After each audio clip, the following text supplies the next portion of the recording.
Hello price Lord. இந்த video மூலமாக உங்களை சந்திக்கிறதுல எனக்கு ரொம்ப சந்தோஷம். என்னோடய வாழ்க்கை ரொம்ப நாளாக ஒரே ஸ்டேட்டில் இருக்குது. எந்த ஒரு உயர்வையும் என்னால் பார்க்க முடியல. நான் எப்படி வாழ்க்கையை ஆரம்பிச்சேனோ அதே வாழ்க்கை அதே ஸ்டாண்டர்ட்லேயே போயிட்டுருக்கு அப்படின்னு நீங்கள் யோசிக்கலாம். இன்றைக்கி ஆண்டவர் நம்மளோட பேசுகிற வார்த்தை என்னென்னு பார்ப்போமா? 1 சாமுவேல் 2ஆம் அதிகாரம் 8ஆம் வசனம்.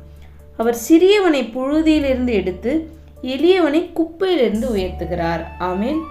நம்ம நினைக்கலாம் நம்ம எளியவர்களாக இருக்கோம், நம்ம குப்பையில் இருக்கோம் அப்படின்றது விஷயத்த. பட் அவர் நம்மளை எளியவர்களாக இருந்தாலும் குப்பையில் இருந்தாலும் அந்த குப்பையிலிருந்து எடுத்து நம்மளை அவர் உயர்த்துகிற தேவனாக அவர் இருக்கார். இப்படி தான் பைபிளில் தாவீது அப்படின்ற ஒரு இளைஞனை குறித்து நம்ம பார்க்குறோம். அவங்க ஃபேமிலியே அவனை ஒதுக்கி வைத்த ஒரு நிலையில் அவன் இருக்கான்.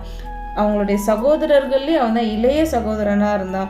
அவங்க ஃபேமிலியில் அவனை மதிக்க கூட இல்லை, அவனை ஒரு குப்பையாக எண்ணியிருந்தாங்க. அவனை ஆடு மேய்க்க அனுப்பியிருந்தாங்க. ஆனால் ஆண்டவர் பார்வையில் அவன் ஒரு கணத்தை பெற்றுக்கொண்டான்.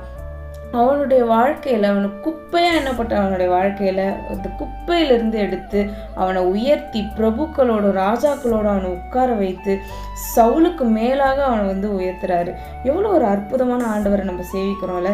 இன்றைக்கி நம்ம யோசிக்கலாம், நான் ரொம்ப எளியவனாக இருக்கேன், நான் குப்பையில் இருக்கேன் அப்படின்னு நீங்கள் யோசிக்கலாம். ஆனால் அந்த குப்பையிலிருந்து உங்களை எடுத்து உயர்த்துகிற ஆண்டவராக அவர் இருக்கார். நீங்கள் பண்ண வேண்டிய ஒரே விஷயம் என்னென்னா, தாவீது சொல்வார், காலை மாலை எவ்வேளையும் நான் 3 வேளையும் தியானம் பண்ணி என் தேவனை நோக்கி நான் முறையிடுவேன்.